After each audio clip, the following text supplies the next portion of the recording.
ทักทายสบายดีเนาะมื้อนี้เท่าคำเฮืองมาสวน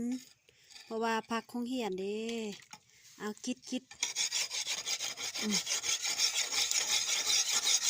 ประจำสวนกาแฟเนาะเฮืองเนาะนะว่าติเนาะให้คิดเอาระบักอันนอนของให้ไอ้ปิกเด้เราเกิดเกิดเสียมไปวางการเออ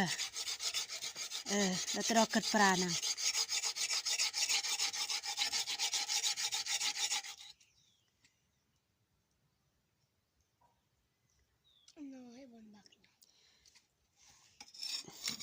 เฮ้ยปิกเด้คอยให้ตะบังเนาะเด้อบักเบื้องหนึ่งก็บักบักไอ้บาทตะปลาก็ได้ตะงานก็ได้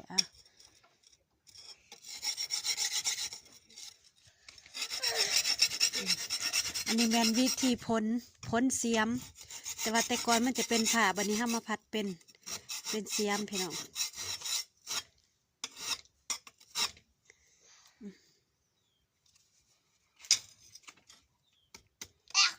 เอา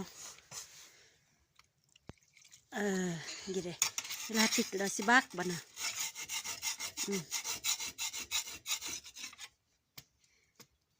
บัก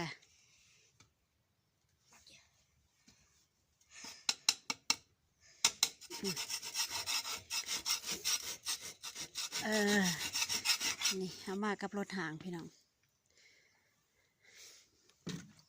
รถกระหางอีลีอันนี้แม่นเฮาผลิตเอาเองเนาะนี่บ่มีขายเพราะว่าอยากให้มันอัดตารถเนาะพี่น้องเนาะเพื่อให้ถึกฝนเวลาฝนตกมันจะกลายไปเลยนี่ระบบรถแบบใหม่เอา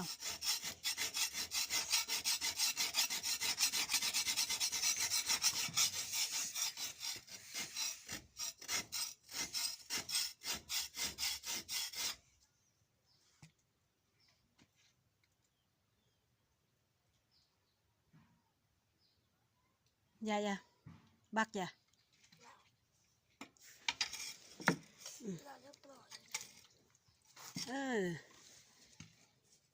เวลาได้ล่อแฮไอ้บักอย่าเวลาให้มันเนี่ยคาราตะบึกไปกระเตยดองกันดอกกระเตย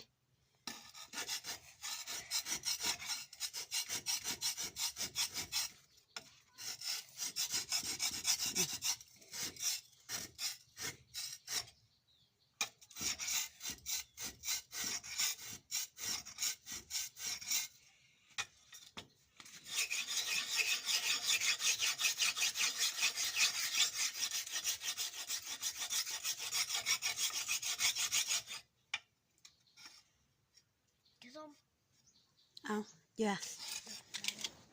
โอ้คักเลย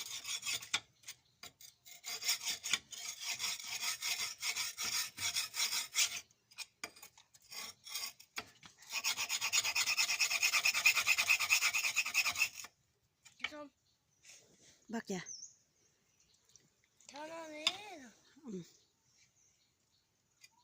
อันนี้แมนวิธีพ้นผ่าและเสียมได้เวียกได้งานได้เอาหมูไอ้ปอกคำเหืองแม่หมูปอกงะเด้อไง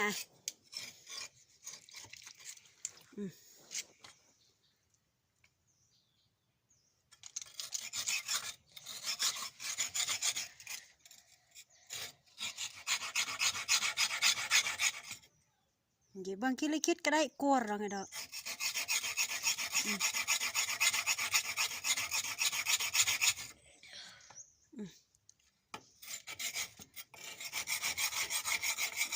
ไม่สิไปซัก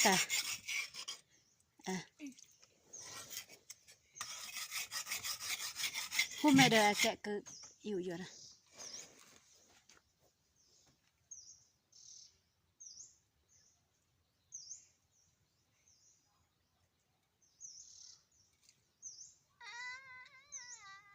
มาตาได้บักติงเย่ของแท้เหรอแม่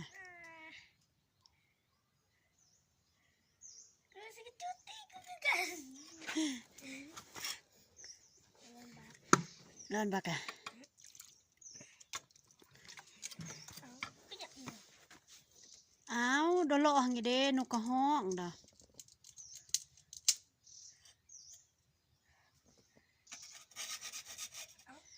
อ้าวบ่เลยติปล่อยปะตาให้บ่เลยหมดอย่า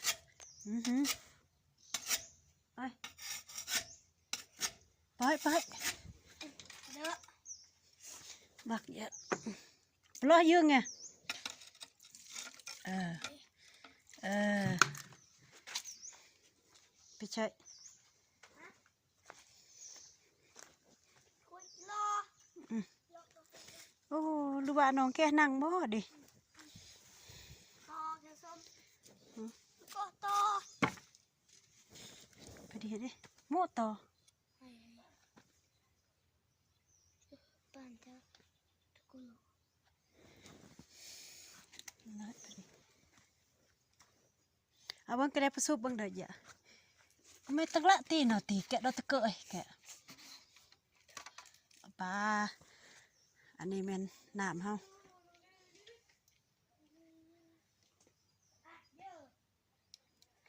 ซื่อๆ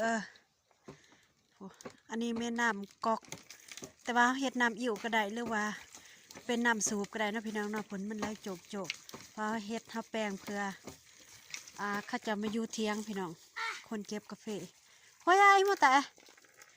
น้ำสะอาดพี่น้อง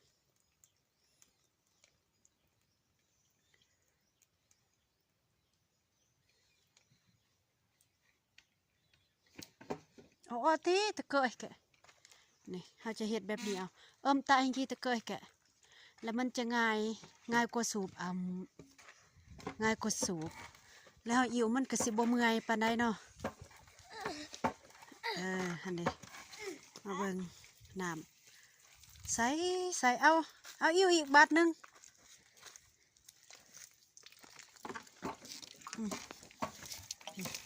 น้ำใสแห้งพี่น้องโอ้ยไหลโจก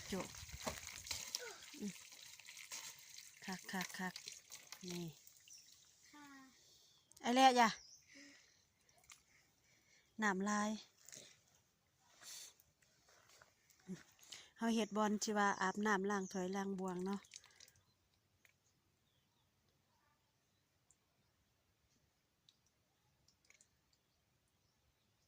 พี่สม หืม มันจะทายกูกระเพยส่วนแห่งที่ นี่แต่ว่าน้ำนี่แม่นอยู่สวนกาแฟเนาะพี่น้องเนาะนี่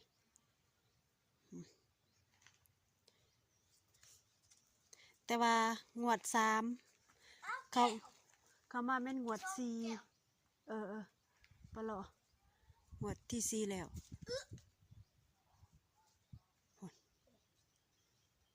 โอ้บรรยากาศอยู่สวนพี่น้องสีหนาวๆเด้อสวงนี่